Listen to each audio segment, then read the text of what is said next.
My name is Yusuke Doi. I'm leading computing infrastructure teams at Preferred Networks, a machine learning startup located in Tokyo, Japan. In next 15 minutes, I will briefly introduce our approach to meet the quickly growing computing demands of deep learning training with our own training accelerator, MN Core. MN Core is our new accelerator specifically designed for deep learning training. We designed it as an ASIC in collaboration with Professor Makino and his team. He's the one on the left wearing a black t-shirt. He is the one of the inventors of the Grape supercomputer series.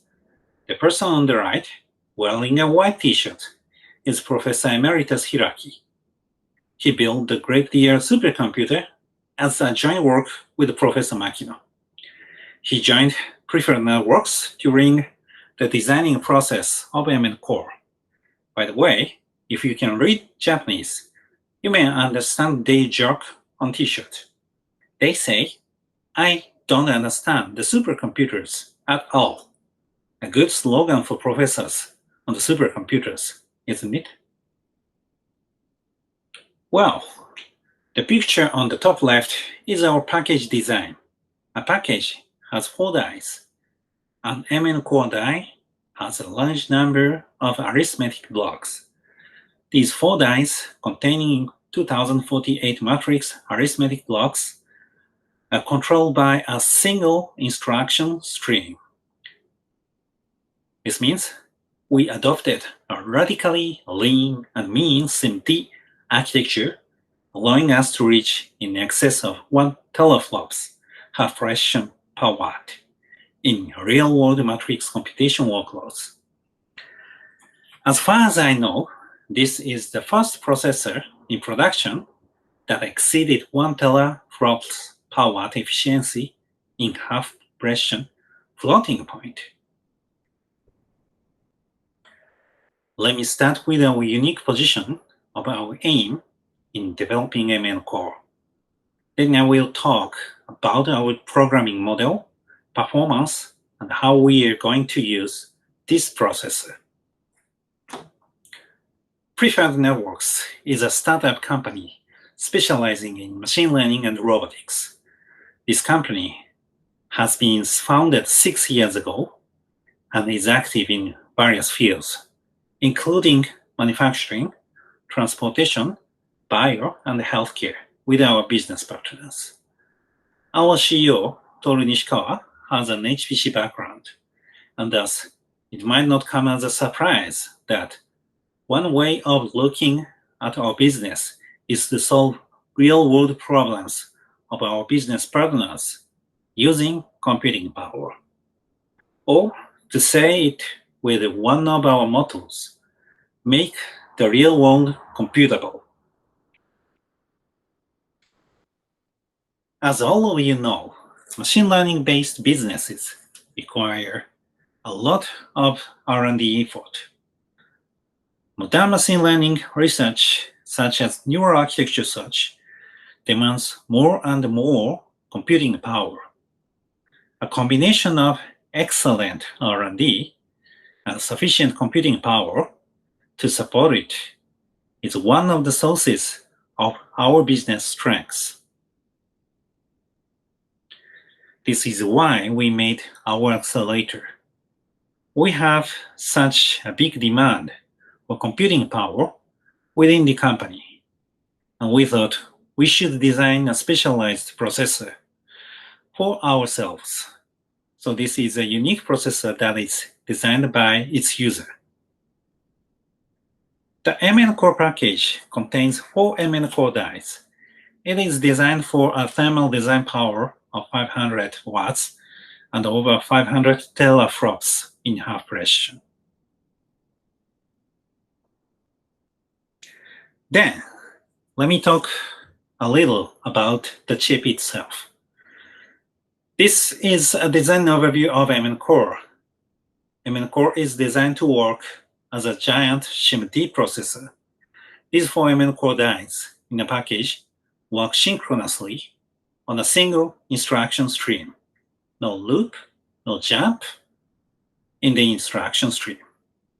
So, a host shall continue to send instruction to keep the processor running. In a die, arithmetic blocks are structured hierarchically. An MN core die has 4 level 2 blocks, L2B. Each L2B has 8 level 1 blocks. Each L1B has 16 matrix arithmetic blocks. In short, MAB. MAB has 4 processing elements and 1 matrix arithmetic unit. A matrix arithmetic unit is a special purpose block for Mac operations. At each level, these blocks are connected with unique on-chip networks. The on-chip networks can perform broadcast, distribution, aggregation, or collection of the data at each hierarchical level. Broadcast of data is to send identical data to each block, or distribution of data is to send a different part of the data to each block. This enables matrix and weight to be shared and computed efficiently among those arithmetic blocks. This architecture allows us to realize radical simplifications. One unique point of our architecture is that we are not using any kind of caches. Thus, the control of data movement within MN core is entirely within the programmer's control. From a programming perspective, it's a complex but predictable architecture. This figure shows our software strategy.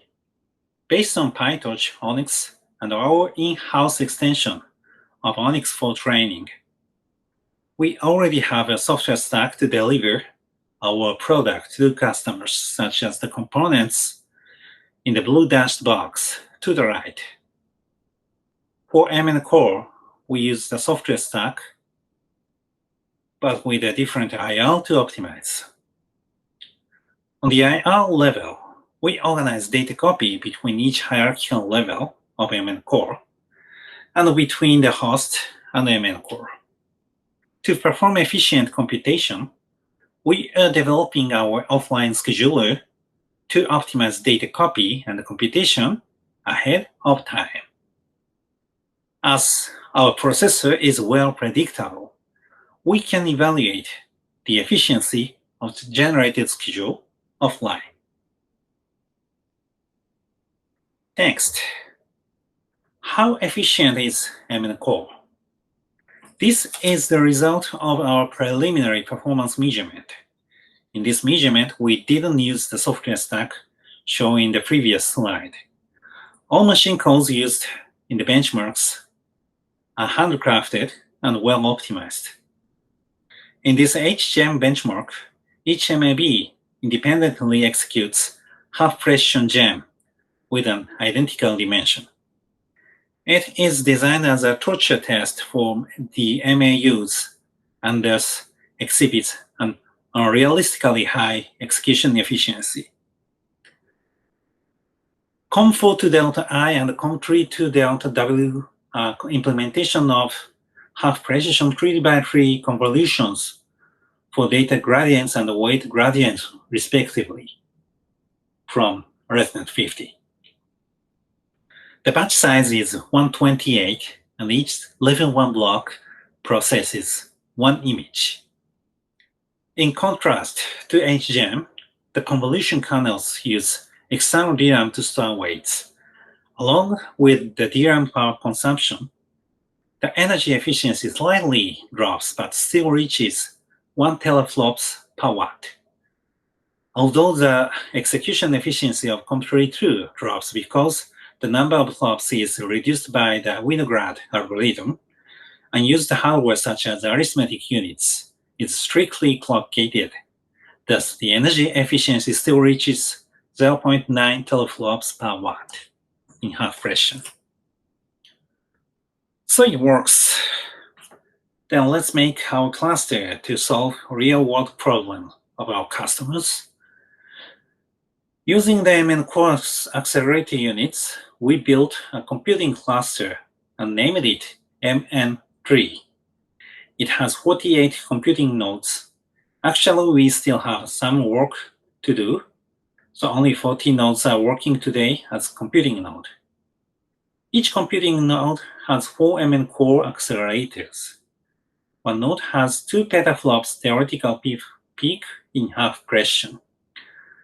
We also made a server chassis to hold the MN Core board as its size and weight exceed PCI Express specifications. This picture shows our installation of the servers. Each rack contains 4 MN Core servers. A rack can compute 8 petaflops in half precision, cooled with a conventional air cooling system. A zone consists of 8 computing racks and 1 communication rack. We already built 1.5 zones. For communication, we use Rocky V2 with Ethernet and our original interconnect, MN Core Direct Connect. MN Core Direct Connect is, as its name says, directly attached to MN Core Accelerator and can be used as an interconnect within the node or between the nodes. Here is our best result of the LINPACK benchmark. We also measured the performance of the LINPACK benchmark. With 160 MN Core balls and 40 computing nodes, we confirmed our system can work at 21 gigaflops double precision per watt. This means MN Core exceeds top-class efficiency, even though our system is optimized for deep learning workloads and not for double precision scientific computing, such as required by the LINPACK benchmark. The figure to the right shows power consumption during the run. At the peak, the whole system, including the interconnect, consumes about 84 kilowatts with 40 computing nodes, or 8 kilowatts per rack. It's not too hot and can easily be handled using conventional air cooling. Let me wrap up this talk. Today, I briefly introduced our training accelerator, MN Core, why we decided to build our own hardware, and some of its unique aspects. As machine learning users, we are well acquainted with the structure of machine learning problems and their predictable nature. This knowledge allowed us to build this huge SIMD processor powered by a radical instruction streaming approach, which also allowed us to get rid of complex and power-hungry components, such as caches or synchronization units. This approach gives software developers ultimate control, allowing them to reach maximum performance without any components interfering. For our developers, this means the performance is predictable. However, this, of course, also shifts the burden to the software side. Now, our software team is building the software stack, which we take ONNX computing graphs as input and generate highly optimized offline scheduled native MN Core code. As we started as a software company, we believe in software's power to optimize the complex but predictable hardware logic. If you have any questions, I'd be happy to take them during the Q&A, or feel free to contact me via the workshop's Slack channel or the email address.